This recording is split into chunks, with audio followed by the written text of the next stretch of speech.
여러분 반갑습니다. 반도체 오빠 천마쌤입니다. 어느새 또 이렇게 하루가 시작됐네요. 금요일 새벽 6시입니다. 하루 참 빨리 가는 것 같고 한 주도 이렇게 빨리 흘러가는 것 같아요. 어느새 또 6시 일어나가지고 저랑 같이 하루를 시작한다는 그 즐거움으로 행복함으로 하루를 맞이했으면 좋겠습니다. 여러분 운동 많이 하시나요? 저도 운동을 꾸준히 하는 편인데 30분이라도 조금씩 하고 있어요. 여러분 성공하려면은 운동을 해야 한답니다. 운동. 성공하려면 운동을 해야 한다. 운동을 무조건 해야 하는 이유가 있어. 무조건 해야 하는 이유가 있는데 의사가 이야기를 합니다. 의사. 근력이 별로 없는 사람은 그 오래된 배터리와 같아 가지고 이 잠을 자도 충전이 잘 안 된대요. 방전도 그만큼 빨리 된다고 합니다. 그래서 이게 바로 우리가 운동을 해야 하는 이유예요. 이 근력을 키우기 위해서 이 근력을 키우기 위해서는 운동이 가장 효과적이기 때문이다, 그런 이야기를 하는데요. 하지만 사람들은 온갖 핑계를 대요. 운동을 미루곤 하죠. 물론 운동 습관이 없는 사람이 바로 운동을 시작하는 것은 부담입니다. 하지만 이런 글을 한번 읽은 적이 있어요. 사람의 몸은 그 2주간 규칙적으로 반복을 하면은 그게 습관이 됩니다. 반복을 해야 한다. 2주간. 일단은 시작해 보세요. 그리고 2주간만 한번 실천해 보시기 바랍니다. 시간이 나면 운동을 시작해야겠다 이런 생각을 하는 사람은 절대 운동을 시작할 수 없겠죠. 여러분 운동이라는 게 그래요. 시간이 나서 하는 게 아니야. 시간을 내서 해야 하는 거야. 시간을 내서 해야 하는 겁니다. 그러니까 이제 뭐 시간이 없다, 바쁘다 이런 핑계는 그만두세요. 오늘부터라는 마음으로 운동을 한번 시작하라는 겁니다. 당장은 좀 피곤하다가 느껴질 수 있겠지만 운동은 오히려 우리가 더 활기찬 삶을 살아가게 해주더라고요. 단순히 근력이 느는 것뿐만이 아닌 성취감이 있어요. 그리고 만족감 이런 것들이 생깁니다.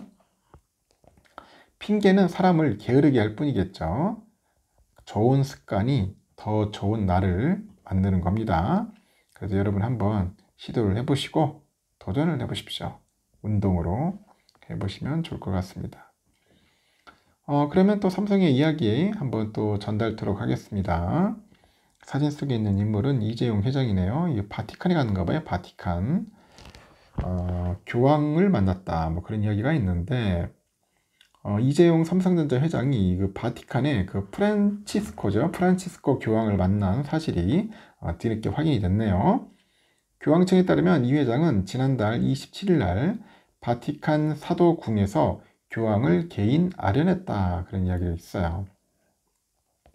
이 회장이 교황을 만난 것은 이번이 처음인 것으로 알려졌는데 이 교황청의 성직자부 장관인 그 유흥식 추기경이 가교 역할을 했어요. 유 추기경은 2021년 6월 그 한국인 성직자로 최초로 교황청의 그 장관에 발탁이 됐고요.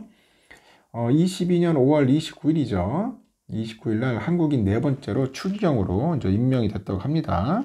임명이 됐고 이 회장은 22년 7월 말인가 같아요. 그 바티칸을 방문을 해서 유치경의 임명을 축하했고 그때부터 싹튼 인연이 교황과의 만남으로 이어졌다고 합니다. 이 회장과 교황이 만나면은 유추기경뿐 아니라 그 남성우 삼성전자 사장도 갔나 봐요. 그리고 다비데 코르테 삼성전자 이탈리아 법인의 IT 제품 세일즈 헤드도 동석을 했고 이 회장은 교황과 준비한 기념품을 교환을 했고 교황은 이 회장과 삼성 대표단한테 덕담과 축복의 말을 건넸습니다. 이번 만남은 삼성의 5개 전광판 기부에 교황청이 답례하는 의미도 포함된 것 같아요. 삼성전자는 지난해 여름 바티칸 성 베드로 광장에 5개 전광판 4대를 설치했고요. 2007년 일본 파나소닉에서 설치한 5개 전광판이 낡은 데다가 해상도까지 떨어져가지고 교황청이 교체를 검토하던 차에 삼성전자가 손을 내민 것인 것 같아요. 지난해 9월 초부터 본격 가동된 삼성전자 5개 전광판은 LED 그 사이니지 제품으로 해상도가 뛰어나가지고 햇빛 속에서도 뛰어난 화질을 구현한다고 합니다. 교황청은 전 세계에서 약 3천만 명의 그 순례객이 바티칸을 방문할 것이라는 거 예상하고 있죠. 예상되고 내년에 가톨릭 희년을 이제 앞두고 손님 맞이에 도움을 준 삼성한테 깊은 감사를 표한 것 같아요. 그 이후로 이제 한국의 카톨릭 교회의 그 위상과 대접도 달라졌다고 하는데, 지난해 9월에는 바티칸 성 베드로 대성전에 아시아 성인 중 최초로 김대건 신부 성상이 설치되는 등 전 세계 카톨릭에서 한국의 위상이 크게 높아졌다고 합니다. 이 회장은 유럽 출장 중에 바티칸을 방문했고, 앞서서 지난달 26일에 독일의 그 오버코엔에 있는 글로벌 광학기업이죠, 자이스 여기 본사를 방문해가지고 반도체 분야의 협력 강화 방안을 논의했어요. 이 회장은 한국 시간으로 3일날 귀국할 예정이라 하는 것 같습니다. 뭐 그런 일이 있었다는 거 참고하시면 좋을 것 같고요. 하이닉스가 그 고대역폭 메모리 HBM의 가장 최신 버전이죠, HBM3 12단 제품을 올해 3분기 양산할 계획이라고 하네요. AI 붐으로 고성능 메모리 반도체 수요가 이제 폭증하고 있는데요. 후발주자 삼성전자가 HBM3 12단 계획을 먼저 꺼내가지고 역전을 시도하다 보니까 이 선도 기업인 하이닉스도 뒤질세라 구체적인 로드맵을 내놓은 모양새 같습니다. 하이닉스의 그 CEO가 그래요. 광노정 씨인데 이날 경기 이천 캠퍼스에서 열린 기자간담회에서 HBM은 올해 이미 솔드아웃이다, 솔드아웃이라고 하고 있고요. 내년 물량 역시 거의 솔드아웃 됐다고 하고, HBM 기술 측면에서 리더십을 더욱 확고하기 위해서 세계 최고 성능 HBM3 12단 제품의 샘플을 5월에 제공을 하고 3분기에는 양산이 가능하도록 준비 중이라고 하는 것 같아요. 생성형 AI 관련 전체 매출이 수년 내에 1조 달러를 넘어설 것으로 예상을 하고 있고요.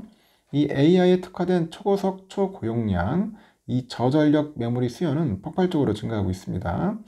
그러면서 메모리의 발전에 비해서 그 AI 모델의 발전 속도가 더 빠르기 때문에 시간이 갈수록 더 많은 메모리를 필요로 할 것이라고 언급을 합니다. HBM은 생성형 AI 필수제로 꼽히는데, D램을 여러 장 쌓아가지고 올려서 마치 차선을 수직으로 쌓은 고속도로처럼 이 데이터를 빠르게 처리할 수가 있습니다. AI 학습과 추론과 용도로 하여튼 널리 쓰이는 미국의 엔비디아의 그 GPU에 HBM이 탑재되는데요. 하이닉스가 선도주자예요. 4세대 제품이죠. HBM3까지는 지난해 하이닉스가 엔비디아 공급을 독점하다시피 했고, 하이닉스는 엔비디아의 신작 GPU죠. H200에 들어가는 5세대 제품 HBM3 8단의 납품도 올해 초에 개시한 바 있습니다.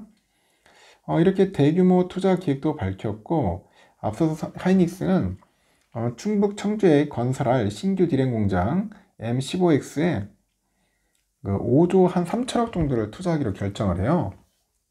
그래서 해당 공장은 26년 3분기 양산을 시작할 것 같고요. 경기 용인 클러스터의 첫 공장은 27년 5월에 준공 예정입니다. 아울러서 6세대 제품이죠, HBM4 개발을 위해서 대만 파운드리 TSMC하고도 협업을 진행 중에 있습니다. 경쟁적인 투자로 HBM 시장이 과잉 공급에 직면할 수 있다는 우려도 있는데, 그런데 곽 CEO가 그래요. 올해 이후에도 AI 성능 향상을 위해서 그 파라미터 증가 등으로 데이터 규모가 증가하면서 HBM 시장은 계속 성장할 거라고 합니다. 하이닉스는 기성품 형태로 유통되는 전통적인 D램하고 달리 HBM 공급사들의 맞춤형 주문에 따라서 제작되는 만큼 과잉 공급 위험이 크지 않다고 보는 거죠. 메모리 시장 전반적으로 올해 상당히 낙관적일 것으로 하이닉스를 내다보는데, 하이닉스 AI 인프라 담당 사장은 지금은 AI 수요하고 이 수익성이 늘어나는 초입 단계라고 하죠. 그래서 이제 일반 메모리 캐파가 의외로 줄어들 가능성도 있다고 합니다. 이렇게 재고가 급격히 건전해지고 있고, 그러면서도 하반기에는 모바일하고 PC 등 전통 운용처 수요도 개선될 거라고 합니다. 그래서 공급업체한테 우호적인 상황이 계속되고 있다, 그런 이야기를 하고 있는 것 같습니다. 하여튼 뭐 치열한 그런 모습들이 이제 보여지고 있는 것 같아요. 일단 삼성전자냐 하이닉스냐 누가 이기냐 저도 상당히 궁금해집니다. 하여튼 치열하게 경쟁을 할 것 같아요. 경쟁을 할 것 같고, 삼성 디스플레이 쪽도 지금 상당히 신경을 하는 것 같아요. 삼성전자는 3D D램을 또 2030년에 본격적으로 양산을 한다고 합니다. 그래서 내년에 3차원 D램 초기 버전을 공개하고 2030년 본격 양산을 해요. 이 3D D램은 데이터 저장 공간인 셀을 현재처럼 수평으로 배치하는 게 아니라 이 수직으로 쌓아서 이 단위 면적당 용량을 키운 제품이에요.